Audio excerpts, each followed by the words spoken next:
दोस्तों पूरे भारत में हर दिन 12 अरब लीटर पेट्रोल और 27 अरब लीटर से भी ज्यादा डीजल की खपत होती है। लेकिन दोस्तों अफसोस की बात तो ये है कि इनमें से 80% से भी ज्यादा ईंधन खाड़ी देशों से मंगवाया जाता है और हमारे द्वारा खरीदे गए पेट्रोल और डीजल की वजह से ही आज खाड़ी देश इतने अमीर होते जा रहे हैं। लेकिन दोस्तों क्या आपको मालूम है कि भारत की धरती के नीचे इतना पेट्रोल और डीजल मौजूद है कि भारत की सारी जरूरत पूरी हो सकती है और उसके बाद भी दुनिया भर में एक्सपोर्ट करने के लिए ढेर सारा तेल बचा ही रह जाएगा। लेकिन इसके बावजूद भी भारत की धरती से आखिर तेल क्यों नहीं निकाला जा रहा?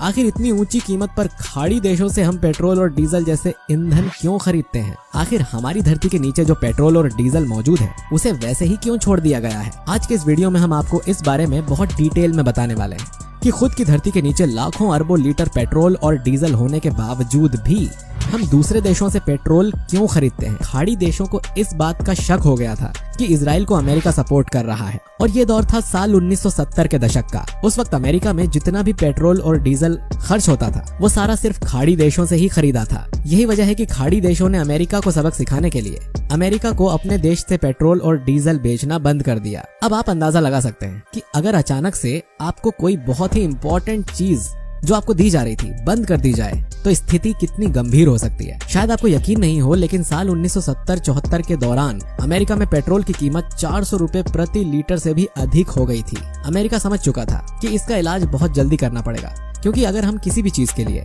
चाहे वो कितनी भी छोटी से छोटी चीज क्यों ना हो, उसके लिए किसी देश के ऊपर निर्भर हैं, तो उस चीज पर पाबंदी लगाकर दूसरा देश कभी भी हमें परेशानी में डाल सकता है। अमेरिका ने तुरंत इसका इलाज निकालना शुरू कर दिया। दोस्तों आपको जानकर हैरानी होगी कि पेट्रोल और डीजल की कीमत आसमान छूने की वजह से अमेरिका की कमर वैसे ही टूट चुकी थी। लेकिन इसके बावजूद भी जो उस वक्त अमेरिका की गवर्नमेंट थी उसने अपना सारा पैसा इस चीज के पीछे इन्वेस्ट करना शुरू कर दिया कि अब हमें खाड़ी देशों से पेट्रोल और डीजल खरीदने की जरूरत नहीं है, बल्कि हम अपने देश की जमीन से ही कच्चा तेल बाहर निकालेंगे। उन्होंने अपने देश की जमीन से कच्चे तेल को बाहर निकालने के लिए अंधाधुंध पैसे खर्च करना शुरू कर दिए। शुरुआत में वहाँ की जनता को लगा कि शायद अमेरिकन गवर्नमेंट पैसा बर्बाद कर रही है। लेकिन दोस्तों आपको जानकर हैरानी होगी कि आज 50 सालों के बाद अमेरिका दुनिया के सबसे बड़े कच्चे तेल के एक्सपोर्टर्स में से एक है। आज पूरे अमेरिका में इतना कच्चा तेल निकल जाता है कि अमेरिका को बाहर के देशों से कच्चा तेल खरीदने की कोई जरूरत ही नहीं होती।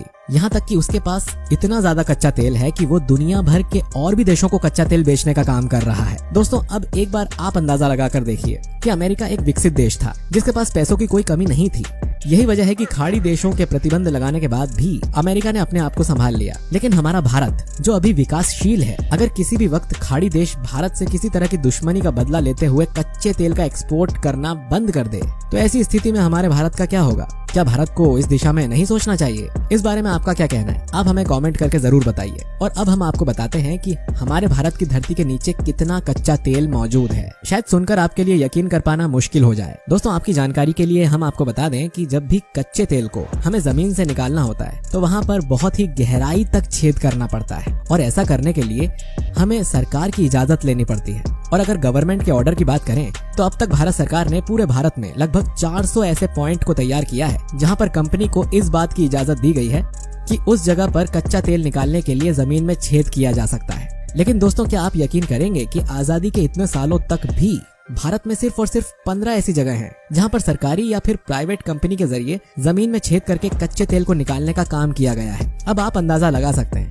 कि अगर सिर्फ 15 जगह से ही हमारी पूरी जरूरत का 20% तेल निकाला जा सकता है, तो अगर हम सभी 400 पॉइंट पर काम करना शुरू कर दें तो हमारे पास इतनी भारी मात्रा में तेल मौजूद होगा। लेकिन सवाल यही है कि आखिर ऐसा हो क्यों नहीं रहा है? गवर्नमेंट की इजाजत मिलने के बावजूद भी उन 400 जगहों पर कच्चा तेल निकालने का काम शुरू क्यों नहीं किया गया है? तो दोस्तों आपकी जानकारी के लिए बता दें कि इसके पीछे भी एक बहुत बड़ी वजह है। दोस्तों जमीन के भीतर से जो कच्चा तेल निकाला जाता है उसे निकालना किसी खजाने को ढूंढने जैसा ही होता है। यानी कि ऐसा बिल्कुल भी जरूरी नहीं है कि किस जगह पर आप लाखों करोड़ों रुपए लगाकर छेद कर रहे हैं वहां से आपको कच्चा तेल मिल ही जाएगा। और दूसरी सबसे बड़ी बात कि जमीन के भीतर से कच्चा तेल निकालने की जो शुरुआती प्रोसेस होती है उसमें बहुत ही ज्यादा पैसा खर्च होता है। बहुत बड़ी बड़ी मशीन्स लगानी पड़ती है, बहुत सारे मजदूर और कई महीनों का वक्त, और प्राइवेट कंपनी को इन सभी चीजों का खर्चा खुद ही उठाना पड़ता है। और इतना ज्यादा खर्चा करने के बाद अगर उस जगह से कच्चा तेल नहीं निकले तो इसका सारा नुकसान प्राइवेट कंपनी को ही उठाना पड़ता है। और यही वजह है कि भारत में प्राइवेट कंपनीज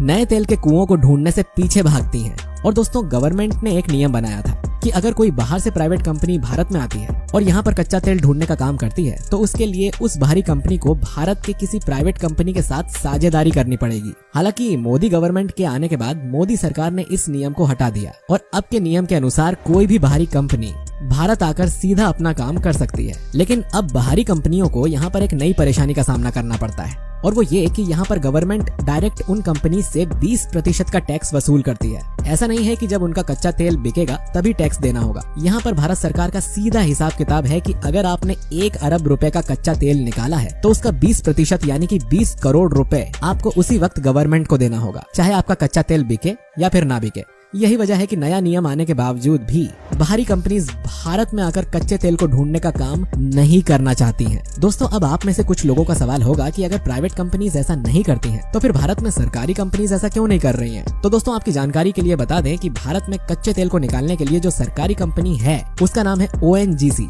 आपकी जानकारी के लिए बता दें कि भारत में जितना भी कच्चा तेल निकाला जाता है उसका 70% अकेले यही सरकारी कंपनी निकालती है। लेकिन इस वक्त समस्या ये है कि भारत सरकार की इस कंपनी ने अपना सारा पैसा हिंदुस्तान पेट्रोलियम नाम की एक कंपनी में शेयर खरीदने में इन्वेस्ट कर दिया है। यही वजह है कि इस वक्त ONGC नाम की इस सरकारी कंपनी के पास महज 900 करोड़ रुपए के लगभग बचे हुए हैं और इतने कम पैसों में नए तेल के कुएं ढूंढने का काम शुरू करना संभव नहीं है। दोस्तों, इस वक्त पूरे भारत में जितने भी कच्चे तेल के कुएं हैं उनमें लंबे समय से तेल निकालने का काम जारी है। यही वजह है कि सभी कुएं धीरे धीरे सूखने लगे हैं और अगर हम अभी भी अपने देश में नए कच्चे तेल के कुएं को नहीं ढूंढते हैं तो आने वाले वक्त में हमें 100% बाहरी देशों पर ही डिपेंड होना पड़ेगा और ऐसा होने से हमारे देश पर कभी भी संकट के बादल मंडरा सकते हैं, ठीक उसी तरह जैसे साल 1970 के दशक में अमेरिका के ऊपर मंडराया था। दोस्तों, आपकी जानकारी के लिए आपको बता दें कि इस वक्त भारत सरकार ने अपने देश में बहुत सारे कच्चे तेल के रिजर्व सेंटर बनवाए हैं जहां पर इतने सारे कच्चे तेल को स्टोर कर लिया गया है कि अगर भारत को कोई देश कच्चा तेल देना बंद भी कर दे